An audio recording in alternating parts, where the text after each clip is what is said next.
আসসালামু আলাইকুম। কেমন আছেন বন্ধুরা? আশা করছি সকলেই খুব ভালো আছেন। বন্ধুরা, এক থালা ভাত পেট ভরে খাওয়ার জন্য আজকের এই রেসিপিটা আমি তৈরি করেছি। আশা করছি সকলের কাছে রেসিপিটা খুব ভালো লাগবে। যারা শুটকি খেতে পছন্দ করেন, শুটকি লাভার আছেন, তাদের কাছে আজকের রেসিপিটা ভীষণ উপকারী। বন্ধুরা, অনেক সময় কিন্তু মাছ মাংস খেতে ভালো লাগে না, এরকম এক থালা ভাত পেট ভরে খাওয়ার জন্য একটু শুটকি ভুনা করে নিলে খেতে ভীষণ ভালো লাগে। আজ আমি ছুরি শুটকি ভুনা করে আপনাদের সাথে শেয়ার করব।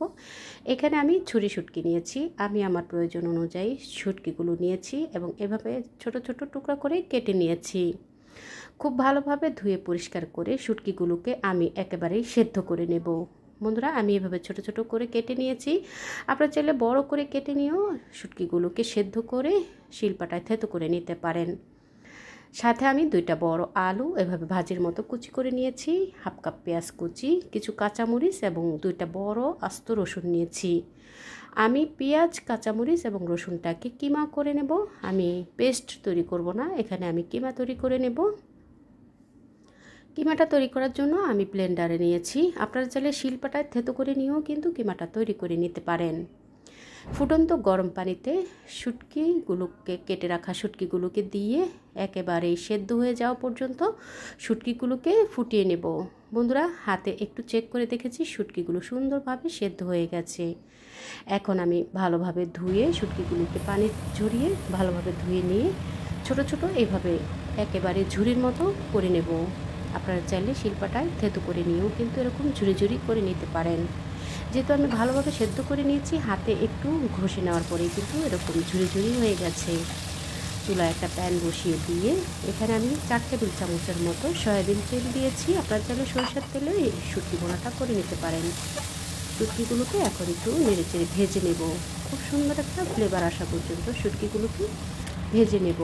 বন্ধুরা, শুটকিগুলোকে আগেই কিছুক্ষণ ভেজে নিলে, একেবারে তেলে কিছুটা ভেজে নিলে শুটকির থেকে সুন্দর একটা ফ্লেভার আসবে। এখন আমি কিছুক্ষণ তেলে ভেজে নেওয়ার পরে আমি যে কিমা করে রেখেছিলাম রসুন, কাঁচামরিচ এবং পেঁয়াজ, সেই কিমাটা আমি এখানে সাথে দিয়েছি। বন্ধুরা, আমি কিন্তু এখানে কিমাই ব্যবহার করেছি, আপনারা কিন্তু পেস্ট করতে যাবেন না। এই শুটকি ভুনাটা কিন্তু পেঁয়াজ রসুনের কিমা দিয়ে করলেই খেতে ভালো লাগে। তো আমি এখানে কাঁচামরিচের ঝালটাই ব্যবহার করেছি, আমি শুকনো মরিচের ঝালটাও ব্যবহার করব। সাথে আদা রসুনের পেস্ট 1 টেবিল চামচ দিয়ে দিলাম। দিয়ে শুটকির সাথে পেঁয়াজ রসুন কাঁচামরিচের কিমাটাকে কিছুক্ষণ ভেজে নেব।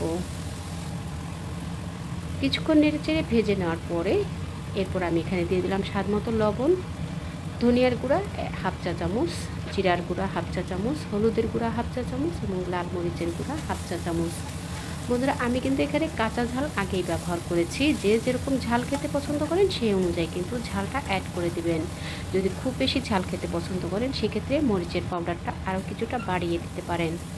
তো আমার কাঁচামরিচটা এমনিতে অনেক বেশি ঝাল ছিল, তো আমি এখানে হাফ চা চামচ শুকনো মরিচের পাউডার ব্যবহার করেছি।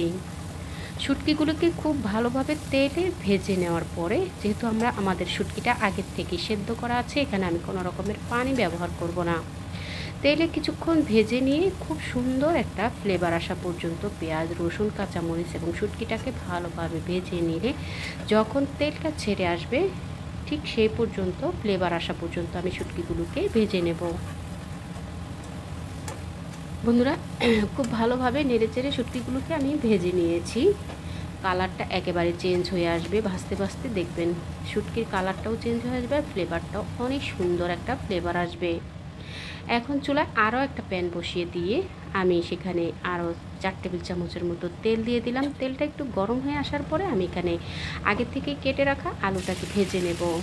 বন্ধুরা, আমি একটু ভাজির মতো করে কেটে নিয়েছি আর আমি এখানে 2টা বড় আলু কুচি করে নিয়েছি। আপনারা আপনাদের প্রয়োজন অনুযায়ী কিন্তু বাড়িয়ে কমিয়ে নিতে পারেন। আলুটাকে খুব সুন্দরভাবে নেড়ে চেড়ে একদম ভাজা ভাজা করে নেব।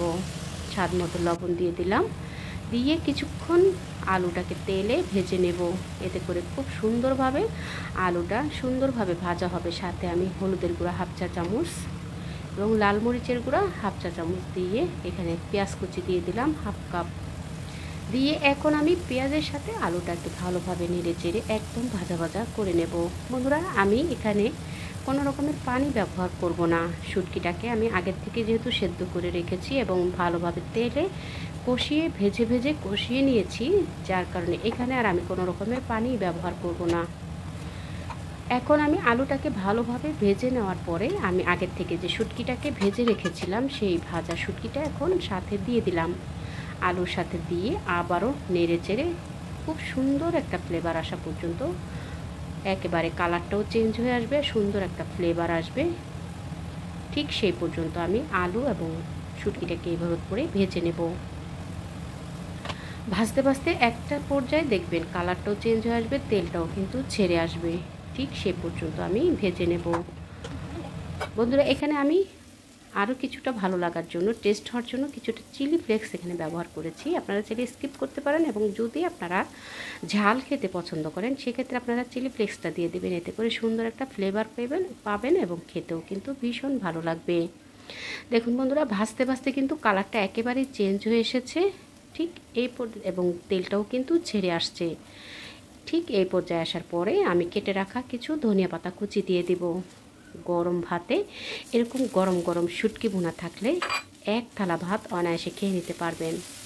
বন্ধুরা, আপনারা চাইলে এই শুটকিটা একবার রান্না করে নিয়ে প্রায় 15 দিনের মতো রেখে খেতে পারবেন। রান্না হয়ে যাওয়ার পরে আপনারা ঠান্ডা করে বক্সে ভরে নর্মাল ফ্রিজে রেখে দিলে যখন খুশি আপনারা বের করে নিয়ে খাওয়ার কিছুক্ষণ আগে বের করে গরম করে এরপর আপনারা এই শুটকি ভুনাটা খেতে পারেন। এটা খেতে কিন্তু ভীষণ মজা, তৈরি করাও কিন্তু অনেক সহজ। গরম ভাতে এক থালা পেট ভরে ভাত খাওয়ার জন্য এরকম একটা রেসিপি আপনিও তৈরি করে নিতে পারেন। কেমন লাগলো বন্ধুরা আমার এই শুটকি ভুনার রেসিপিটা? আশা করছি সকলের কাছে ভালো লেগেছে। ভালো লেগে থাকলে প্লিজ বন্ধুরা একবার হলে ট্রাই করবেন। কেমন হলো কমেন্টস করে জানাবেন। যারা শুটকি খেতে পছন্দ করেন এই রেসিপিটা তাদের কাছে ভীষণ ভালো লাগবে। তো বন্ধুরা, দেখলেন তো খুব সহজেই কিন্তু তৈরি হয়ে গেল আমার শুটকি ভুনা। আপনারাও তৈরি করে প্রিয়জনকে একটু ভিন্ন স্টাইলে ভিন্ন রেসিপি তৈরি করে উপহার দিবেন। ভালো লেগে থাকলে একবার হলো কমেন্টস করবেন। লাইকস এবং কমেন্টস করলে আমার এই রেসিপিটা পৌঁছে যাবে আর অনেক বন্ধুদের কাছে, তারাও কিন্তু আপনাদের মতো করে আমাকে সাপোর্ট করতে পারবে। দেখা হবে নতুন কোনো রেসিপির সঙ্গে। সে পর্যন্ত সকলের সুস্থতা কামনা করছি। ভালো থাকবেন, সুস্থ থাকবেন। আল্লাহ হাফেজ।